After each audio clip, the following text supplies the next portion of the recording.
So today, in our lesson today, we're going to talk about one of the biggest things that we've sort of already alluded to it up to this point in this class, and that is psychological phenomenon. So a lot of times what people will come up with as a reason to reject the historicity of the resurrection is, it was a hallucination or something along those lines, some type of psychological thing. So we're saying it didn't happen, but they thought it happened. Now, the reason why they go in this direction is because when we bring up the point that, hey, all these people changed and sincerely believed that this was a true event, they understand that that's the most reasonable explanation.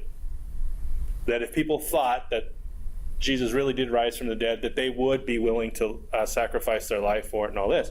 So the way they try to get around it is to say, well, they thought it, but it wasn't real, right? So that's how they're trying to, this is why they come up with this objection. Now, if they come up with an objection, it's up to them to substantiate that objection and prove that that objection is even reasonable, right? And so some of the things that they have to prove in this is that how could you have a group of people, up to 500 at one time, but let's just stick with the 12 that were in the upper room. How do you get all 12 of them? And there's probably more than 12, because they drew straws to take over Judas's place, and there was 2 other guys there. So that's at least 13 people that were in the room, plus the women. So we don't even know how many, but we'll just say 12 for just to have a round number. How do you get all 12 people to have the same experience if it's up in their head, right? Now that takes a miracle, and they don't believe in miracles now, do they?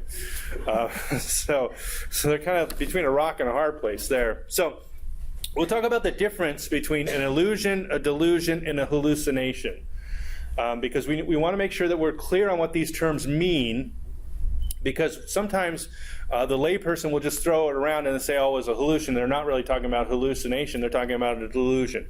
Well, in all of these things, there's different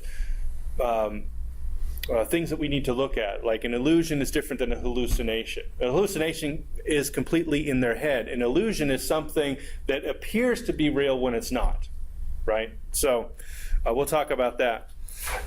So an illusion really is a distortion of reality. When we talk about you're out in the desert and you see an oasis, or you think you see water and it's not really there, what are you seeing?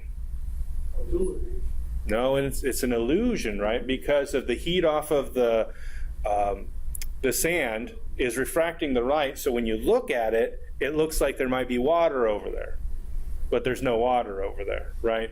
So that's what we're talking about. It's an illusion. It is something that we see, but we perceive it as something that it's not. So that's what we're talking about. So it's a distorted perception of reality. Something is distorting it. In this case, it's the heat that's coming off of the sand that's refracting the light in such a way that it looks like it's not sand. It looks like it's water. A delusion is a false belief. So you believe something that's not true, right? A good example of that is, Richard Carrier. He says delusion is something that isn't true, but you still believe it is. But you're delusional about it.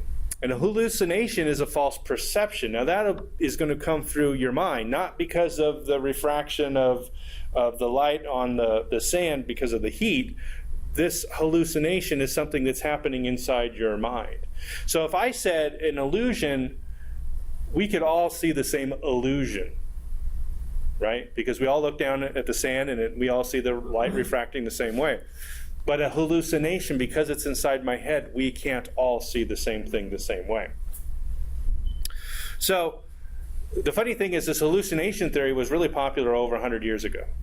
And it kind of fell out of disfavor, but now it keeps on resurging. And the funny thing is, that I think it's funny, is people come up with these objections. Christians answer these objections and say, well, this doesn't make any sense, and this is why. And then it falls out of disfavor. Nobody mentions it again. And then skeptics will come up and just reassert it as if none of this other stuff happened, that, we already answered it. We already showed that that's not possible. And it's cyclical this way. So now that we show them, we tell them all about hallucinations, they'll stop bringing it up for a while. 100 years from now, they're going to be bringing it up again. This is just the way it is. It's that shell game we talked about. When you refute whatever their speculation is against it, they will come up with something else. They'll move on to the next thing. They'll move on to the next thing. They'll move on to the next thing, and then they'll come back to this thing in the beginning. And individuals will do that, but then society as a skeptic community as a large will do that as well. They'll just kind of keep on playing the game. It's kind of funny. I was reading or listening to a course by Michael Shermer, and he's the editor of Skeptic magazine, and he's an atheist. And he says, you have to be really careful about cognitive biases and stuff like this, and this is why we have to do all this. But the funny thing is, he falls for them himself, right? So, like things like confirmation bias. What's a confirmation bias? And I see this with a lot of the atheists that I talk to. They only read atheist books. They won't read the Christian books that refute the atheist books. So what are they doing? They're taking all the evidence that they take in and read and listen to is only from one point of view. They never look at the other point of view. Now they'll tell you that they're skeptical, but they're not skeptical of their own skepticism or skeptical of their side's story, right? So that is an example of them. They can say, well, you're just practicing confirmation bias because you only read Christian books. Well, you're practicing it as well because you're only reading atheist books. Yes? That's the same thing as the Catholics saying you can't go to another church and visit, or you must only, it must only be Catholic stuff that you listen to, or the JWs, or the Mormons. They all limit what their population can do. Right. And that's a good example, and I think he even talks about that because he's talking about cults, and he wasn't talking about Jehovah's Witness or Mormonism. He's talking about like Heaven's Gate cults and things like that, like cults. The people that took, what was the one that took him to Ghana, Jim Jones? So what's very important with all of those, what we call a sociological cult, is they have to have, they're the only source of authority, they're the only source of truth, and they don't want you to investigate any of their claims. Muslims too. Right. So, and actually, to be completely honest, Christians will do the same thing. I mean, we oftentimes will say, well, don't read that because that's written by an atheist. And unfortunately, that's what we say. And there may be some wisdom to that, because if you're a baby Christian or you're not very good with the rules of logic or something like that, and you read an atheist, it may seem very, very convincing. And so you have to be very careful. You have to be able to read those things and then compare and contrast and then see what the problem is.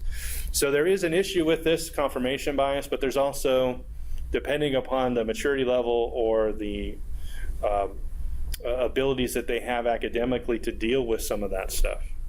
So I'm not poo-pooing it, but here's the thing. Whether you have a confirmation bias or he has a confirmation bias has nothing to do with whether or not you're saying something's true or not, right? Because you could be completely biased and what you can say is actually true. So if I'm a scientist and I'm getting all my money to prove that cigarette smoke is bad for you, and then I say cigarette smoke's bad for you, I'm biased because I do get all this money for it, but does that mean that what I'm saying is not true? No, it doesn't. So we just have to remember those things when we talk about this stuff. So anyways, it was popular a long time ago, not popular today. What are some common causes for hallucinations? So typically what we find today, you can get hallucinations. Native Americans, when they do the peyote or whatever, and then they go out on their spirit journeys or whatever, that's a psychotropic drug that they're taking, and then they see things. And a lot of New Age practices that use, this was really popular in the 60s, where they would use LSD and other types of things. The idea was they wanted to expand the mind, right? And this was kind of one of the reasons why they got into the drug movement, and that was to expand your mind so that you could see these things, because in their perception, you were opening up reality. And what we know today is the drugs kind of like really mess with your head, and They do all these things to you. So what else can do it? Alcohol can do it, although alcohol is probably, I haven't seen a lot of studies on it, so I'm not even 100% sure, but it doesn't seem like alcohol really causes a lot of hallucinations. You'd have to be extremely drunk, and then you get to the level that drugs do. But alcohol also has the effect, if you've drank that much, you're going to pass out. Alcohol more delusional than hallucination. It's more delusional. Right, yeah. Yourself, you think you can drive when you can. Right, yeah, exactly. And maybe even illusions, right? Because your eyesight starts to get a little fuzzy and stuff like that, so you think you saw something you didn't see. So all of these things, yeah. So all of these things that alter your mind, we want to be careful about. And sometimes when people are using, I love it, because if you ever listen to, there's this show called Celebrity Ghost Stories. You always get the rock stars that are all heavy into drugs talking about, well, I was, at this place one time and I thought I saw a ghost. Okay, well, were you under any of these drugs, or how much drugs had you had before that? So I always kind of think it's funny that if they're going to say that there's ghosts and they saw ghosts, but they're known to be, a heavy drug user. Well, the other question is, if they saw a ghost, how many of their band members and other people present that were inviting them, whatever they were taking at the time, saw the same hallucination? Right.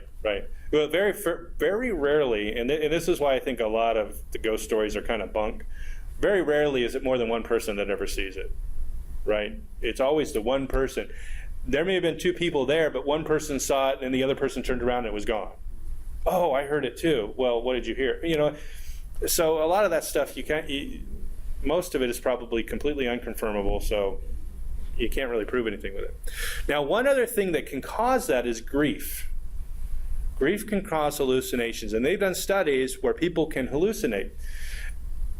And I have a question about the studies, though. And here's the thing: if you're grieving and your spouse passed away, oftentimes what spouses will report is that they thought that they heard the voice of their husband or wife or whatever in the other room, or they were laying in bed and it felt like they were in bed next to them. So they have these types of hallucinations and they think it's real. Now the question is, the study assumed that there's no afterlife, right? Now, I don't know whether it's true or not, and I don't know theologically whether it's appropriate to say that your spouse could say something and you could hear it or something like that. Maybe it's not true, but I just need to point out that they're assuming that the spouse is dead and there is no afterlife and therefore could not talk to them.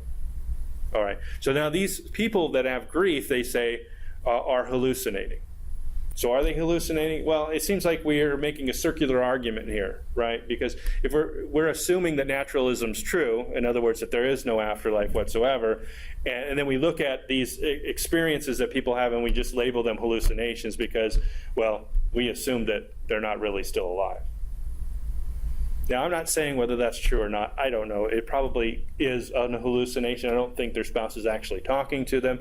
I'm just pointing out that they're kind of stacking the deck in their favor, so to speak, and they're not even realizing that they're stacking the deck. They're assuming naturalism or materialism, and then they're ruling out anything supernatural. So the premise may be incorrect. Right. I'm just saying that it could be that it's not a hallucination. I'm not 100% certain one way or the other. I'm just saying that they've stacked it in such a way that there's only one outcome. When it happens to you, it's not a hallucination. Right.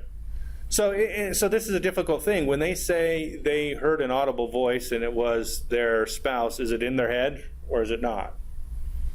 So they say grief is. So let's give them the benefit of the doubt. Let's say grief can produce these types of things. But here's the thing. Again, we don't have any examples of where like 12 people all heard the voice, right? And so this is the hard thing. When someone says, I heard my spouse talking to me, but somebody else was in the house and they didn't hear it. Well, okay. There's no way to confirm it, so maybe it is in your head, right? Well, if there were other people in the house and they heard it, well, now we got something spooky going on, right? Now we got to look at it a little bit differently. So, script for a movie, absolutely. So major problems with these. Hallucinations are always a private experience. not group experience. So there is no record anywhere of people having the same experience. So like even if you go into Native Americans or you go to a 60s love-in or something and everybody took LSD, they don't all have the exact same, they don't even have close to the same experiences. So how do we explain that away?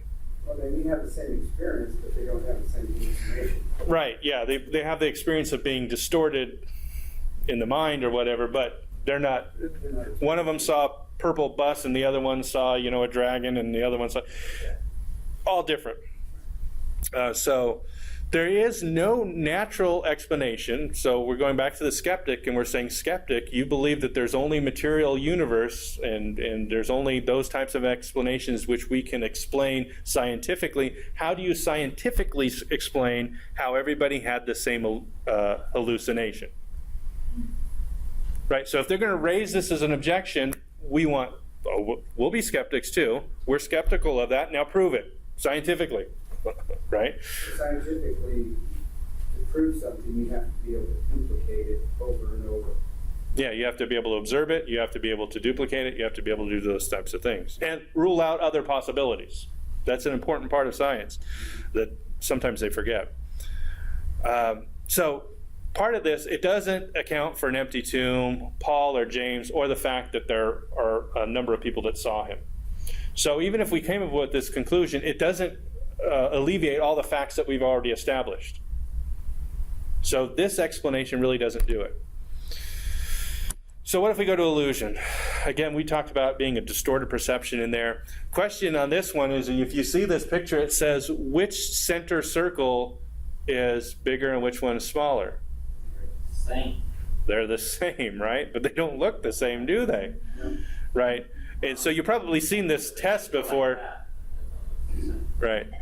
I mean, if you get a ruler up there and you measure it, then you'll find out that they're the same size, but it doesn't look at all like the same size. So this is an illusion. This isn't what we're talking about here. Because, see, some people will say, when we talk about the hallucination, they'll say, well, everybody in the room sees this one on this side as being a bigger circle. We're not talking about illusions. We're talking about hallucinations. This is a different thing, right? So that's what we're talking about. And so it's important for us to know the difference between hallucination and delusion and an illusion, because they're going to do the shell game with those words. They'll say hallucination is the explanation. Then they'll talk about illusions being a group phenomenon. Well, you can't do that, because these are different things that we're talking about. A delusion is a fixed belief that in resistance to reason and confirmation of actual fact. So in other words, when somebody says, this is a Kindle, and look, it says Kindle on it, and when I turn it on, it says Amazon and all that kind of stuff, and I show you all this stuff, and you say, absolutely, that is not a Kindle, that is a droid, or whatever. Right. So, right. So I've given you evidence and proof that it is what it is, and in spite of all of that, you are so delusional, you can't even see that this is what I said it is, even if I gave you evidence to it. So that's what we're talking about, a delusion. And again, now you have to get everybody deluded, and you have to get everybody to believe something that they saw when they didn't really even see it. Now,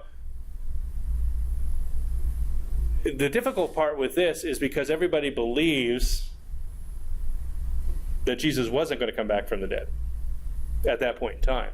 All the apostles at that time. And then he did. So he's not meeting their expectations. So it's really not falling under the delusion idea. And plus, we have all the evidence that it wasn't. So, wait a minute, you said the apostles did not believe he would come back? yeah, in Judaism at that point in time, there was not the concept that Jesus, the Messiah, would die and then come back right away. In the end times, yes, but not right away. So he kind of like flipped that on its head and came back right away to say, hey, this is evidence that it will happen in the distant future. And this wasn't what they were expecting. Even though he said. Right. So if they were delusional, they would have to have already held the belief. They would have to have evidence that it's not true, and then they would have to still hold the belief. In this case, they had a belief. The evidence was against that belief, and they changed their mind. That's what we're talking about, and that's the difference here. It's not a delusion. They didn't start with something and stick with it all the way through. They started with something and they changed it because of the resurrection. Right? So that's what we're talking about. So delusional doesn't really fit in this So what instance. you're saying is they were skeptical when he said that he would rise in 3 days. I think they didn't know. It wasn't until they actually saw. Right. I would say it's more appropriate not to say that they were skeptical, is that they didn't understand what he was talking about at the time. I think there's a lot of things that he said. And if you read it and you think about it, I'm there at that point in time. Forget 2,000 years of history and the resurrection. I'm sitting here with Jesus and he says this. The sayings that he said were you would have thought were outlandish at the time. I mean, love your enemy. Like, whoa, where is that coming from? The Rome's our enemy. We're supposed to, throw them off and all this stuff. That's what they're expecting from a Messiah. And yet he's over here saying, love your enemy. I mean, this is so, and you can see why it would be very controversial at the time, why the Pharisees are like, no, this guy can't be the Messiah because he's not filling it what we expect him to be. Right? So, anyways. They were despairing. They were grieving. They were in the upper room like, well, what do we do now? Well, and what were they grieving about? That it wasn't turning out the way they thought it was supposed to turn out. So they're grieving the fact that they are now coming to the realization we were wrong. Well, that's what they had multiple things that they're grieving. They're grieving the loss of Christ himself, and right. Grieving exactly what you said. They're grieving on multiple fronts, so they're overwhelmed with grief. I mean, right. And they have a bunch of these Roman dudes that are looking for them. Well, yeah. And if you look at it this way too, you remember they just killed him for preaching this stuff. How likely are you going to go out and preach the same thing that got him killed? I mean, if Jesus really didn't rise from the dead and I was one of the apostles, I would just slink off and disappear and no one would ever hear from me again. I'd go to Egypt, become a fisherman down there, and nobody would know who I was, and I would that'd be it. What would you say when they were in that upper room, fearful, that they had no concept at that point of what the gospel was going to be? I think that's fair. It hadn't happened yet, so right. there was no gospel to spread around the world. Well, yeah, and because his death and resurrection is the core to the gospel, they had no way of articulating it, because what would the gospel be?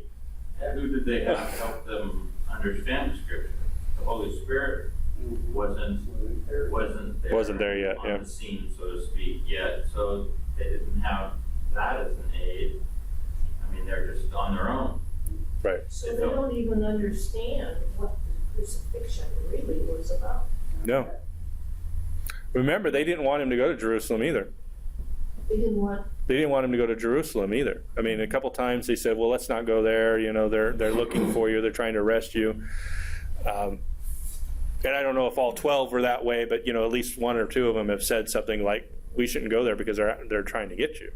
So let's stay out here. But Jesus is like, no, we're going to go right into. So they didn't have a concept. They didn't really understand. So I don't know that they were skeptical. They just didn't understand yet. Hindsight, as we say, is 20/20, right? After everything happens and Jesus rises from the dead, then all of a sudden everything clicks. Okay, now I understand what he's talking about. Now I understand what he's talking about when he talked about Jonah and the whale, and being, in the tomb for 3 days. Now it makes sense. So I'm wondering if the disciples had an understanding of why Jesus was crucified. at the time, I don't think they did until after. I don't think that they understood that Jesus needed to die to pay our debt or to be punished for sin, that he was taking that on himself. I don't think that they understood that at the time. I think it was after that they really understood it. Not that he didn't say it before, because I think he did say it before. They just didn't make the connection. He said a lot of things before that they didn't grasp. Right. Yeah, I mean, try this. I mean, when you read the Gospels, try reading it and assume that the resurrection hasn't happened, and then think, what would I have thought when he said this, and that hadn't happened? I mean, you try to put yourself in the context of how the apostles would have saw and his followers what he was saying. And you would think, wow, some of this stuff is kind of out there that he's saying. I mean, this is kind of heavy stuff, too. But anyways, I'll leave you to that one. It's a fun read. But anyways, hallucination.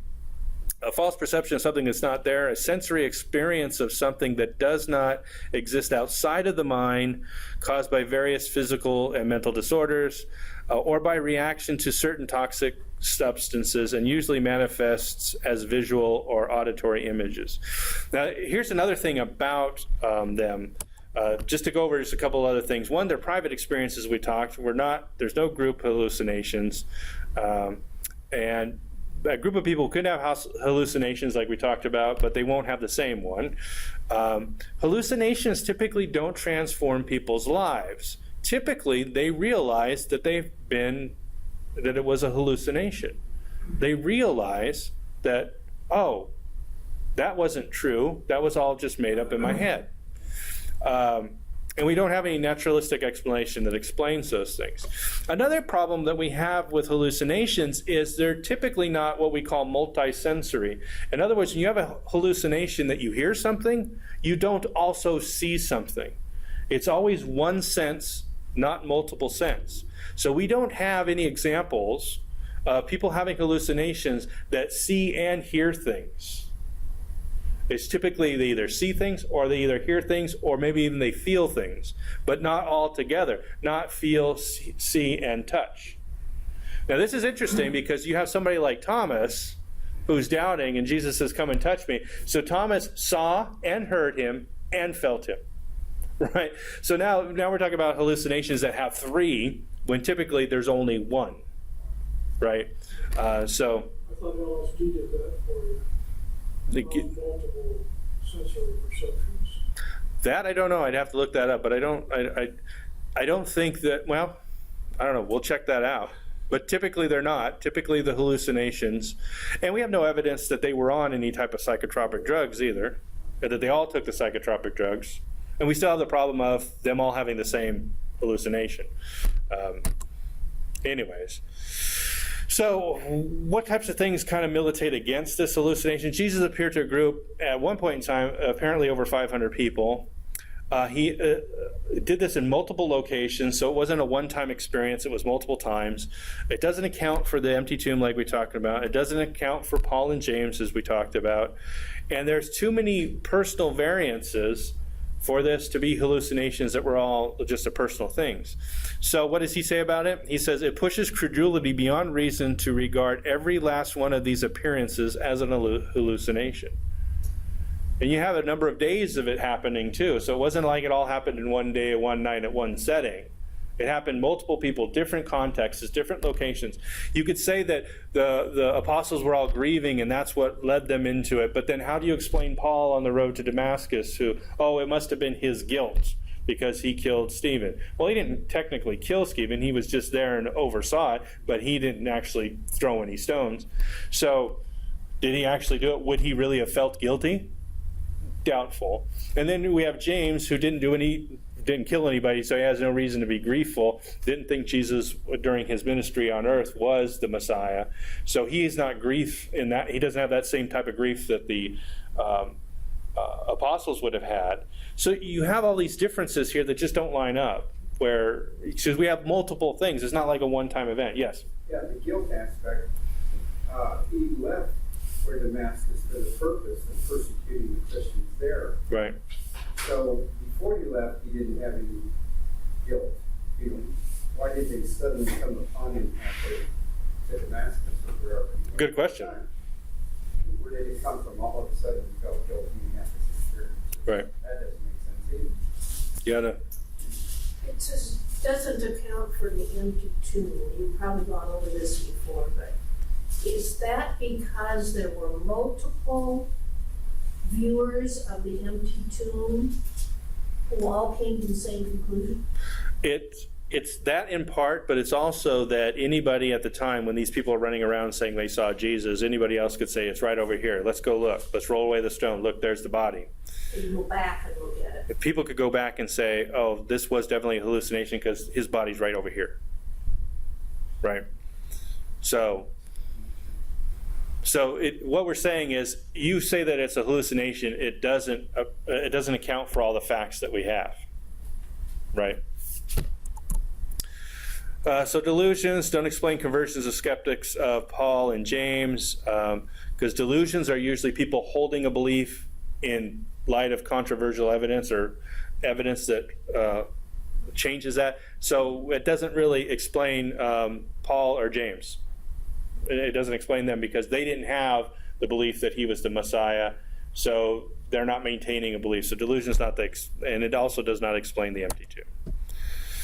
Visions. Delusions are kind of like hallucinations, aren't they? Mainly sensory, something's going on in your... No, it's not a sensory thing. It's believing something happened. There was nothing sensory that happened.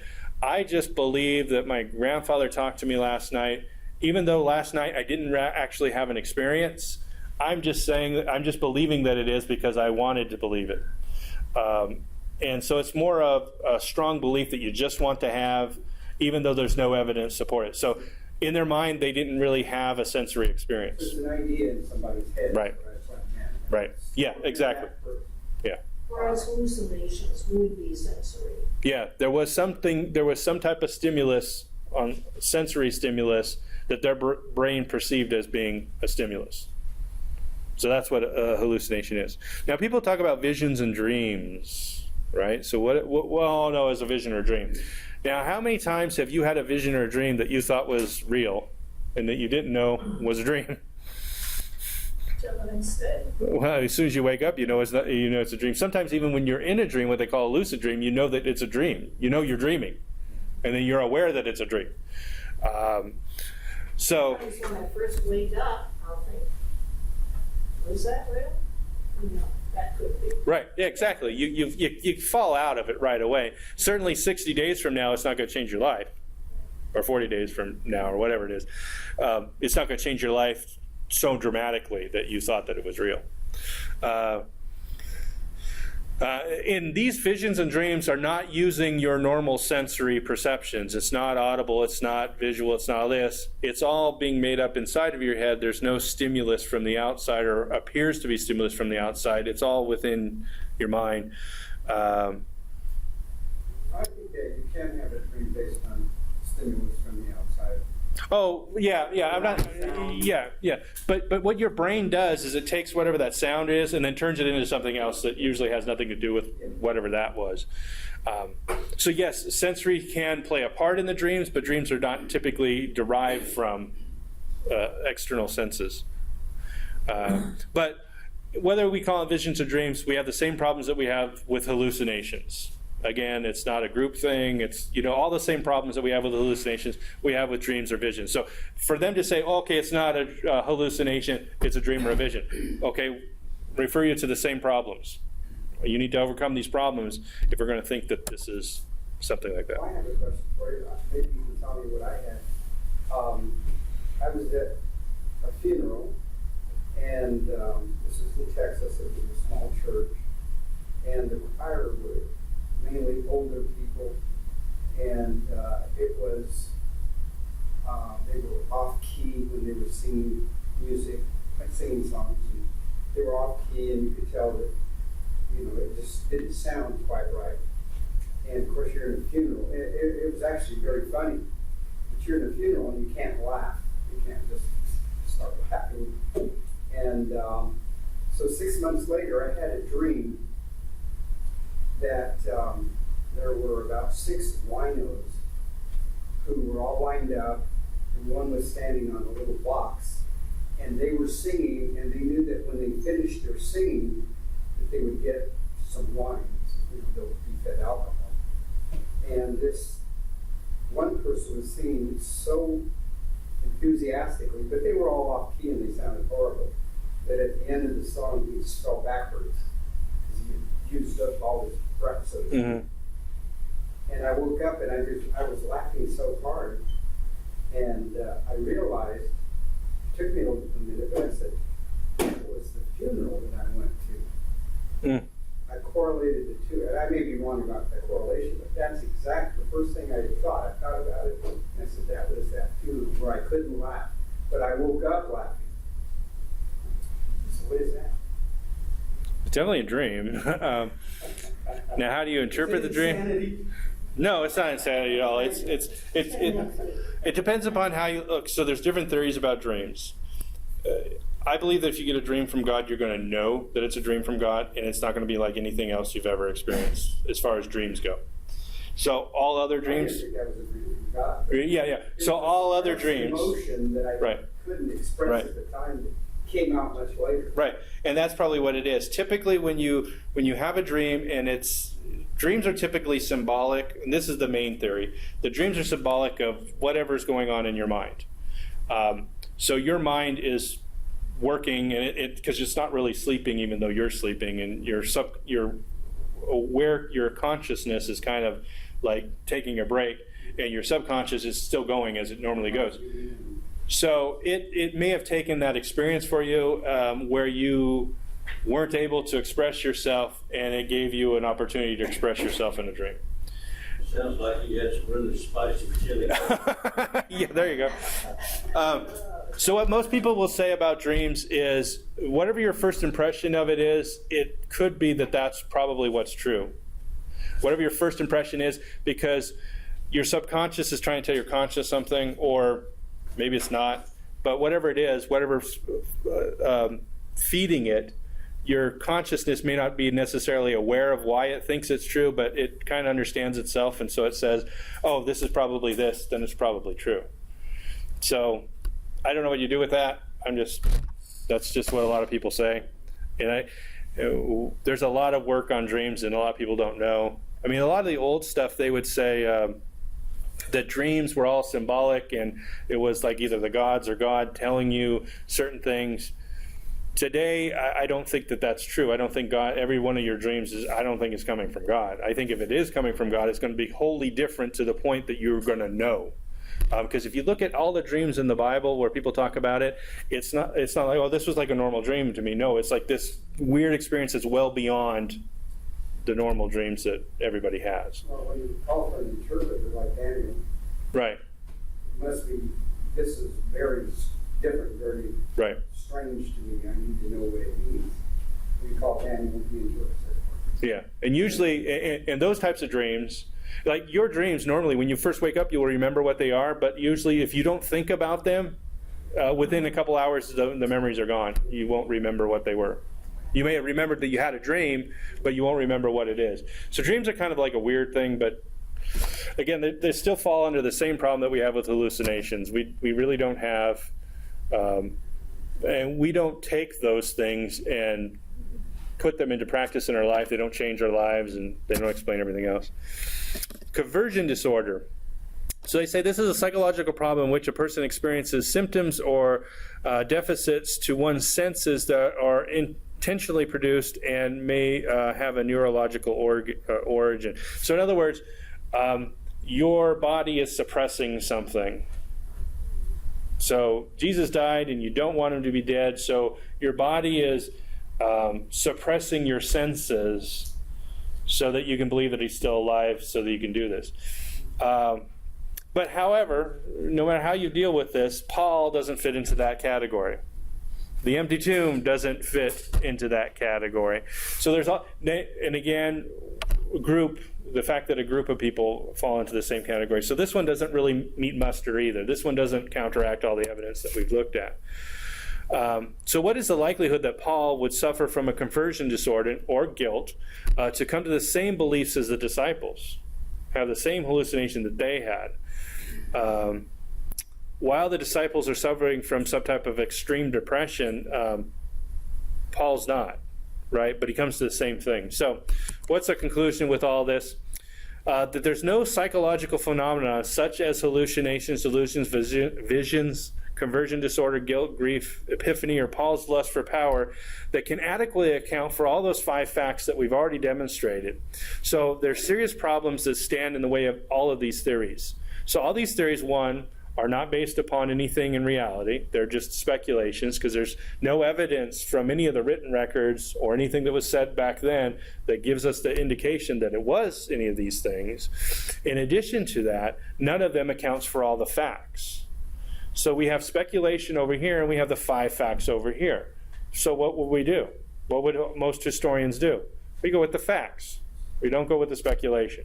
So this speculation does not rise to the point that it is able to overcome this. So the last part of this is, what if we take all of these explanations and combine them together? What if we take hallucinations and we add into the fact that the tomb wasn't really empty, and we add to the fact, so we just start adding all these together rather than just one at a time?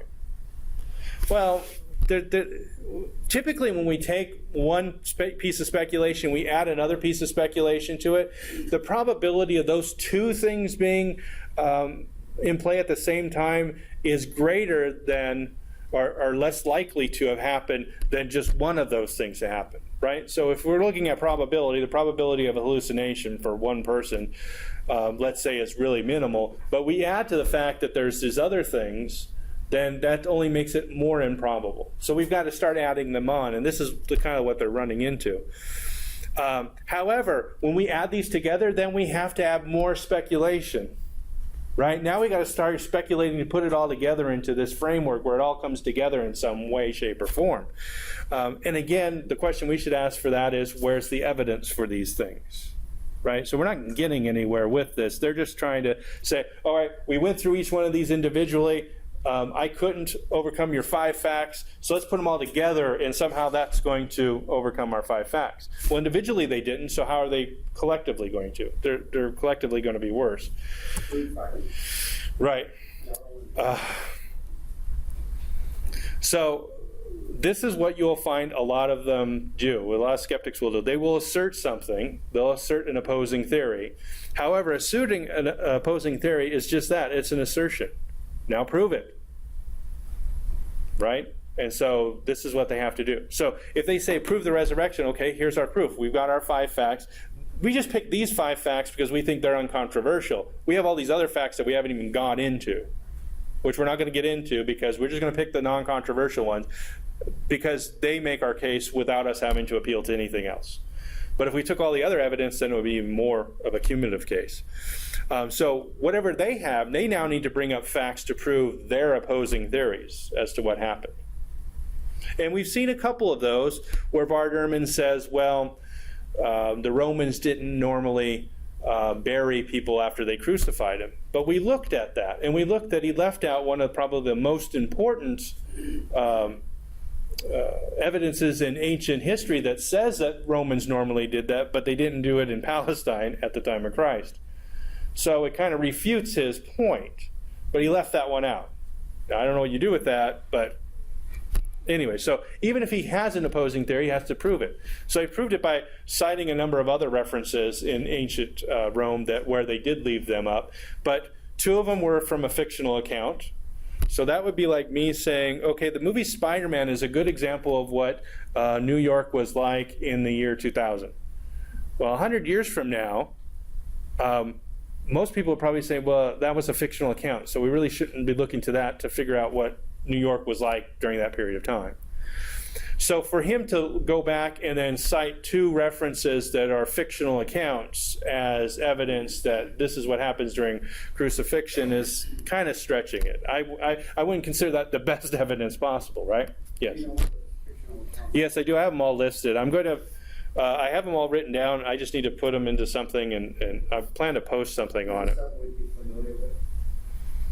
No. They're like obscure little things.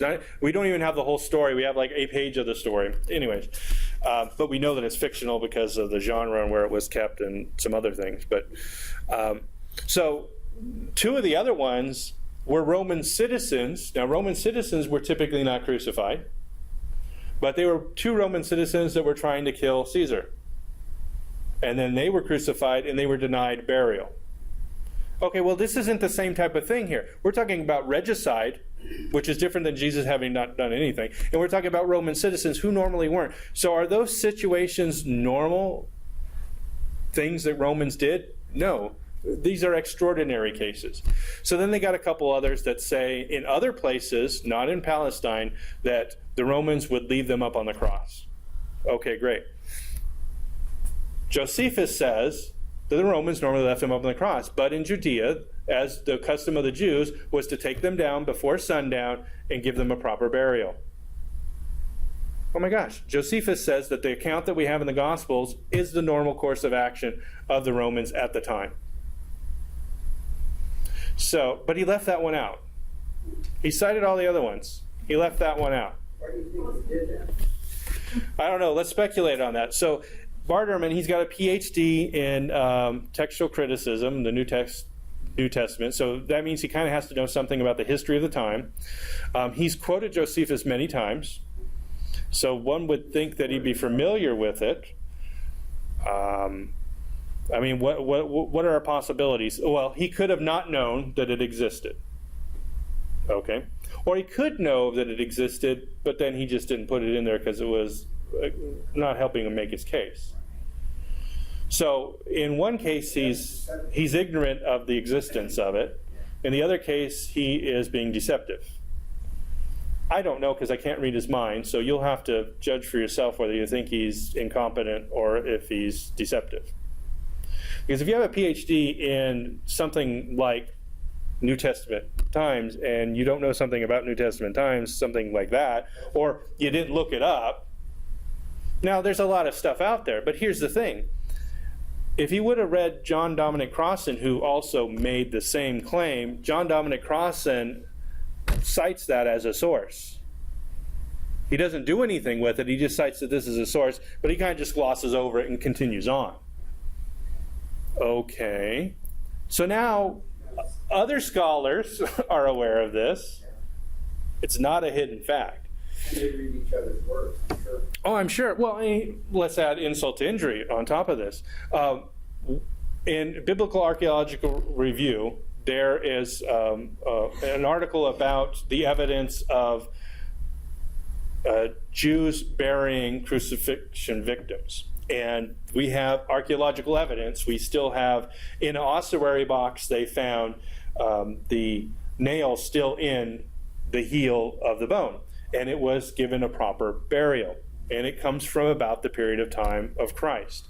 So this confirms what Josephus says. So we have archaeological evidence on top of what he says.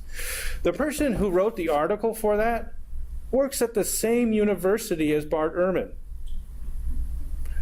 Now, there's a lot of people working at our university, probably not familiar with her work, but she's writing about the time and period that you're writing about the subject that you're writing about. It's in the Biblical Archaeological Review, which is probably one of the largest archaeological, the most famous one anyways, that everybody is familiar with. It's not like he's not familiar with it. He's familiar with Josephus. He's familiar with the Biblical Archaeological Review. We can assume that he's familiar with the lady that wrote the thing because she works, like across the hall from him, because they'd be like in the same, departments that aren't very far from each other, right? Anyways, I don't know. I'll let you deal with that. I'm not going to speculate as to whether he's lying or whether he's just not didn't know. Set forth a whole series of facts that the scales of justice or incompetence or deception, and all the evidence is kind of leaning, the scale is tilting towards deception much more so than incompetence. I think, just based on what you said, the facts that you laid out. Yeah. But then I have a distorted sense of justice. Anyway, I'm working on putting something together because I want to cite everything and show everybody the actual things that he quotes and in context and all that stuff, because I think it's kind of an important thing that he kind of leaves out in his book, and it's kind of like a major point, because the idea that the tomb wasn't empty because Jesus was never really buried in the first place, there's no reason to believe it. There is no reason to believe it. There's a lot of reasons to believe it. Exactly. Right. We have historical evidence that says that that's what the Jews did at the time, and we have archaeological evidence that backs that up. And he has what? Some things that happen elsewhere in the empire. He's relying upon fictional accounts and exceptional accounts. Nothing from the time period of Jesus nor the time period or the area of Palestine. Do you spell that B-I-A-S, bias? B-I-A-S, yes. Actually, we call that confirmation bias because he has a tendency to ignore disconfirming evidence. And this is disconfirming evidence. Michael Shermer, the skeptic, would, although he has never really pointed that out to Bart Ehrman, wonder why. Discrepancies. So what are some of the critics suggest that we cannot know what happened because there's too many discrepancies between the resurrection. Now, this will call into question all historical things because we can't do any of that with any history. So all history is now out the door. Julius Caesar never really existed. If we're going to take this position, then we have to say, well, George Washington didn't really exist. Right? I mean, this is the type of thing that we're taking skepticism to a whole new level.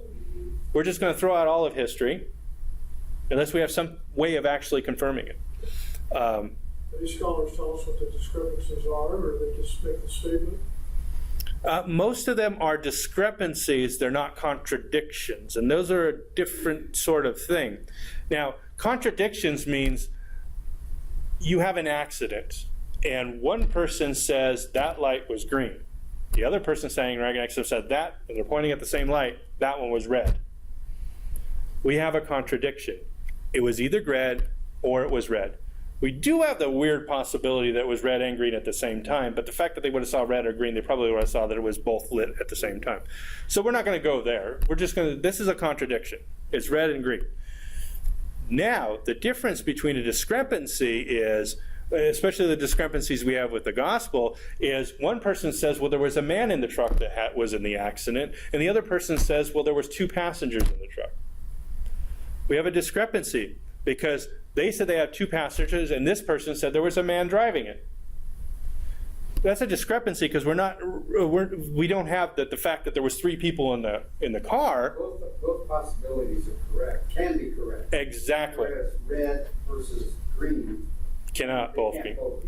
Exactly, and that's a difference between a contradiction and a discrepancy. A discrepancy can be correct given just if we understand the circumstances completely. So how many women went to the tomb? Well, one of them names them and names 3, and the other one doesn't name them and says it was 1, but it doesn't say there was only 1.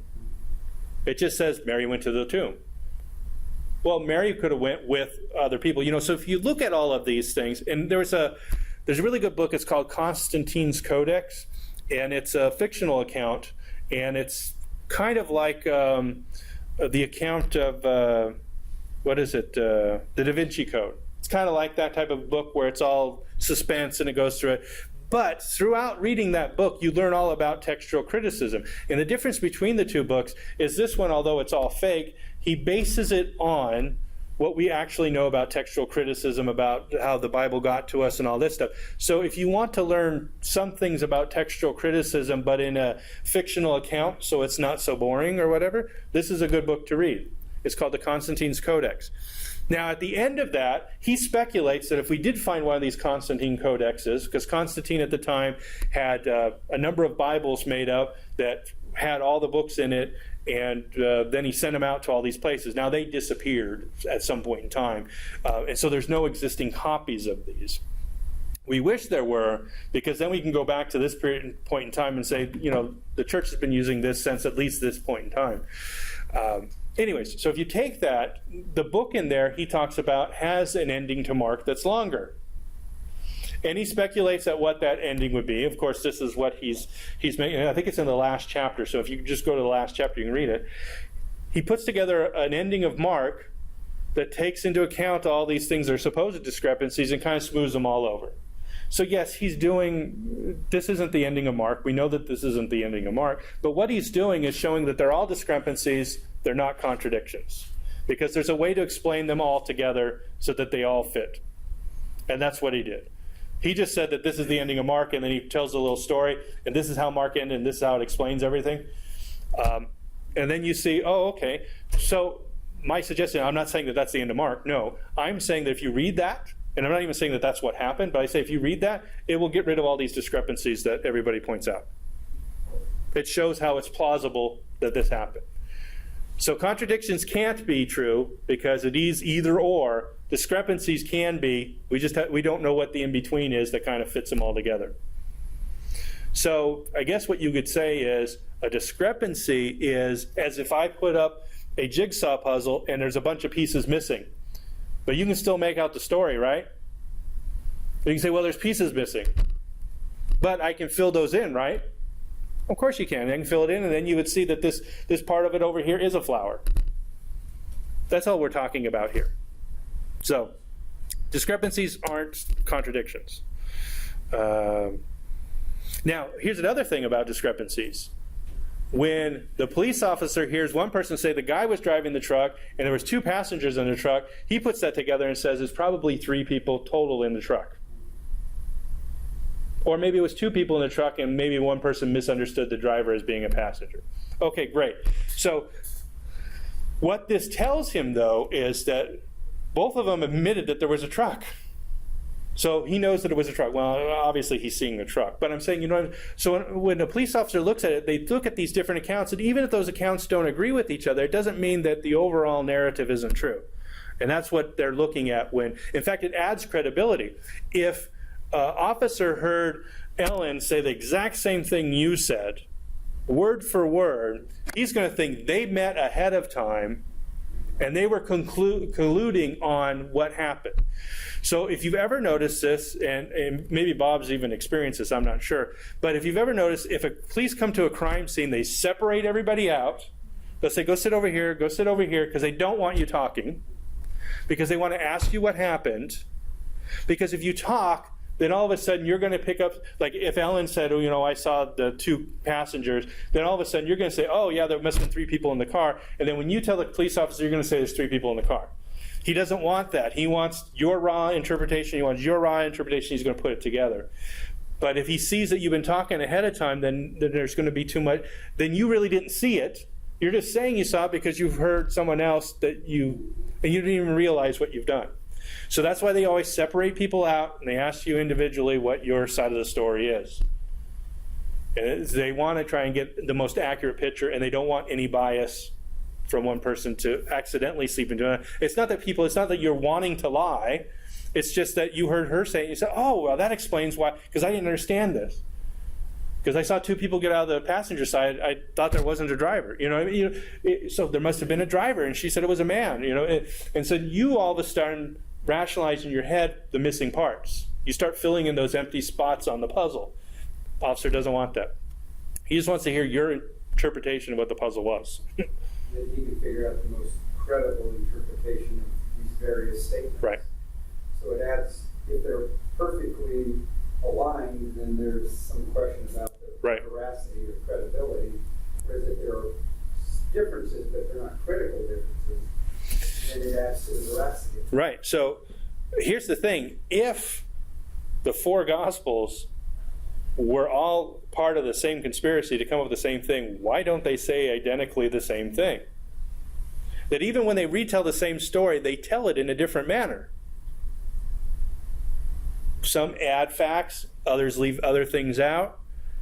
Like if both of us listened to Pastor Larry this morning and then someone recorded what you said that he said and someone recorded what Patricia said that he said, and then we put it together, it looks very similar and they're talking about the same stuff, but she's talking about, how the choir sang before, and you were talking about, how his tie didn't match his shirt or something like that. Well, these are all extraneous little facts, but it adds credibility to it, and it shows that you 2 didn't talk about it before. Now, if you said something about the tie, and she said something about the tie, and he said something about the tie, it's like, okay, something's on here. Why are they all talking about the tie? Yeah, it must be the tie. Yeah. It was kind of a weird tie. But anyways, this kind of gives you an idea of why we're looking at this, and it makes more sense that these are actual taken from eyewitness accounts. Now, Luke and Mark are not eyewitness accounts, but Mark was writing what Peter was telling him. Now, here's the thing. People say, well, Peter couldn't have done it because he was illiterate, because he was a fisherman. Well, that doesn't mean that he was illiterate. That's just the tyranny of the present. We assumed everybody in the old days was illiterate and stupid, but that's not necessarily the case. He could have been a learned man. And if he had someone else writing for him the book of Mark, then when 1st and 2nd Peter don't seem to use the same grammar, it could be that he had someone writing, 2 different scribes writing those letters for him. So it doesn't necessarily mean that Peter is not the author of or the source of the information. He is the source of the information. Some other scribe wrote it down. This is a common practice in the ancient Near East. I mean, not everybody was able to write, not everybody was able to read. And so if somebody wanted to tell a story, they would hire somebody that could write and read, and then they would write out the story. And you assume Paul could. Well, Paul, yeah, we have a good assumption that he was a very learned person and probably very well read.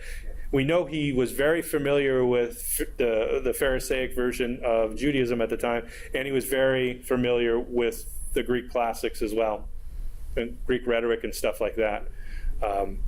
So it's interesting when you look at that kind of stuff, you can see where Paul is going to be very articulate in the way he writes, and he does write that way, and where Peter, maybe he didn't, but he writes his own stuff.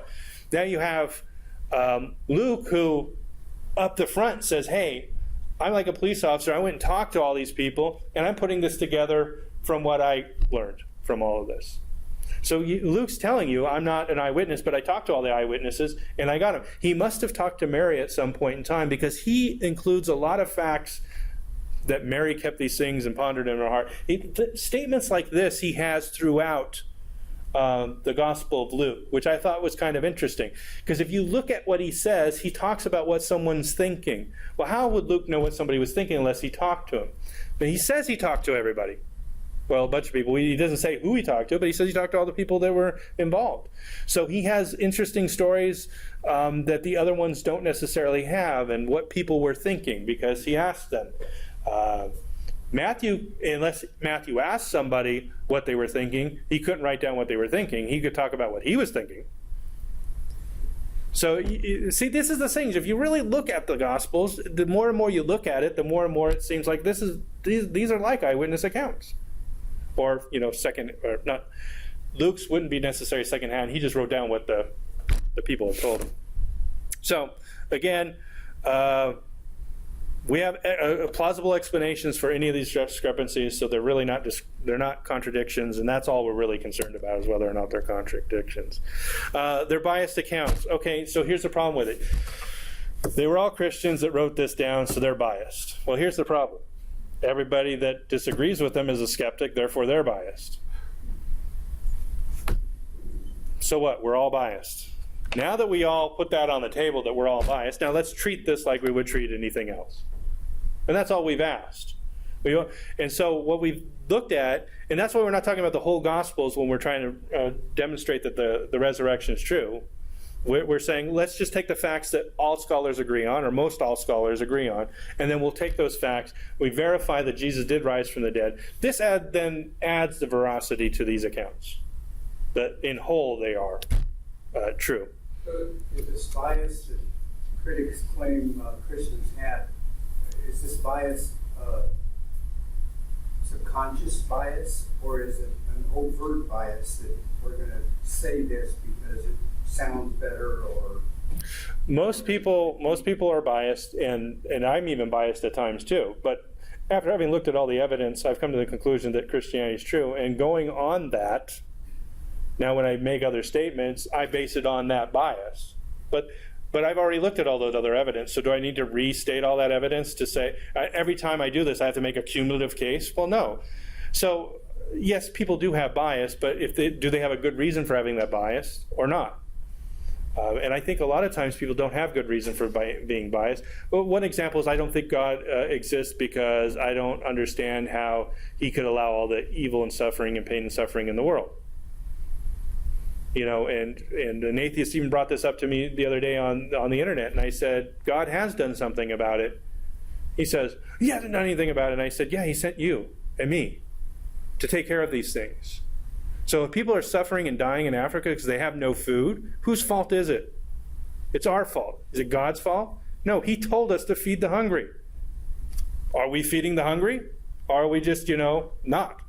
Because it seems like we're spending a lot more money on military and other things like that maybe people could argue that we need to. But if we spent all that money on feeding people, everybody would be fed.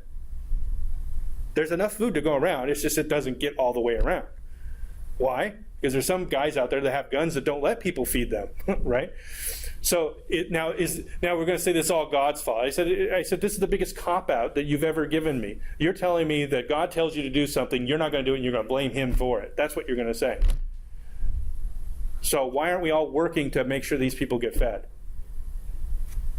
So is it really God's fault? I mean, if we spend as much money as we did on other things, whether it be space exploration, whatever, or a politician's salaries, if we spend all that money on finding a cure for cancer, maybe we'd find a cure for cancer.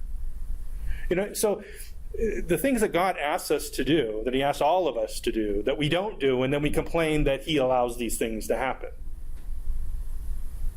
I mean, so anyways, I don't know. And most of the time when you ask those people that question, most of them, it's not true. Here's the funny thing. If you ask atheists, they'll say they're just as giving as Christians, and they show studies that they're just as giving. But what do they give to is the question. So they give to things like that alleviate hunger. Now, they may do stuff for medical care. One could say that that's biased because I want, the cure for cancer so I don't get cancer, or if I get cancer, they can cure it. But when is it truly something that you're going beyond yourself, there's no benefit to you that you're giving to, like making sure people in Africa can drink clean water, right? If we talk about that, how many of them give that? Because every atheist, and this is anecdotal evidence, yes, but every atheist I've ever asked what they give to, well, I give to cancer, and I give to gay and lesbian groups, and I give to the ACLU, and I give to all these things. Or Planned Parenthood, oh yeah, whatever. They give to all those things, but I never hear them say, oh, I give to water.org or, things like that. Things that are completely, now they say, well, I give to Salvation Army or well, you just want to get rid of those stupid old clothes and you just feel bad about throwing them out. So is you really giving to give, or are you just doing what everybody else does and trying to alleviate some guilt by giving, these clothes away? So I don't know. I don't know what you take away from that and what you do with it. But sometimes when you look at biases and how people interpret things and look at things, it can tell you why they're doing it. Usually, if you point out a person's bias, they'll say, well, yeah, I guess maybe I am biased. Then they can explain why they're biased towards that direction or why they've presupposed that. Because what a bias is you're presupposing something and you're applying it to the evidence that we're looking at or whatever the situation is here. Well, if you presuppose that Christianity is true with no evidence, and then we say the resurrection, and then you say it must have happened, well, that's a bias, and that's a clear bias. That's a bad kind of a bias. If you look at all the evidence and you come to that conclusion, and then you look at it and you say this, you could say that the person's biased because they presupposed Christianity to be true, but why did they presuppose it to be true? Same thing with the skeptics. So are they saying that there is no God because they actually know there is no God, or they have looked at the evidence, or is it they just don't want there to be a God? And so they're going to make sure that they're going to look at only the evidence that applies to them. So that statement that the authors were biased, because the authors were biased, we cannot assume they accurately reported the event. So does that mean that, is there an element of dishonesty in that? Well, it's assuming that they're being dishonest. Yeah. Or it's assuming that they're spinning it. Or it's assumed. Now, and here's the thing. Everybody that writes brings their biases with them when they write. That's that. So you have to take everything. That's what we're saying here. You have to take all of history and throw it out. Because everybody was biased. When Josephus wrote, he was biased towards the Romans because the Romans were paying him to write it. And he was not trying to make them upset. Because they were killing everybody at the time. All the Jews. They were dispersing the Jews out of there. So he wasn't going to run afoul to them and say Caesar made a mistake. You never see any historian who is writing at the time of that Caesar say that Caesar made a mistake. Clearly biased. Ones come later will say that he made a mistake. But never the ones writing at the time, because they do have a bias. Because they're being paid for it, they also don't want to get killed. So, there you go. So even if there is bias, it doesn't necessarily mean it's not true. They may have spun it a little way, that way or whatever, but that doesn't necessarily mean it's true. So if you look at the Gospels and you say, well, none of this is true because they're all biased, well, everybody's biased. But notice, when we gave you this, we also gave you non-Christian accounts of the same information. Now, it came later, and it said that this is what Christians believe, but if Christians are biased, and this is true, I mean, if people are biased for or against something, they will typically tell most of the same story, but they'll spin it in one way or the other. And you usually can tell who's spinning it, which way they're spinning it. So it doesn't rise to the conclusion that it's not true. Even if someone is biased doesn't mean that what they said is not true. Well, all it says is that we cannot assume they accurately reported the event. But that doesn't mean that the event wasn't true. Right. Just that their facts may have been a little different than in some of their account. But what would we do in any other circumstance in ancient history if we say that somebody is biased? If the guy that was writing at the time of Julius Caesar says X, what would we do? And assume that he's painting a picture that may not be correct or true. Right.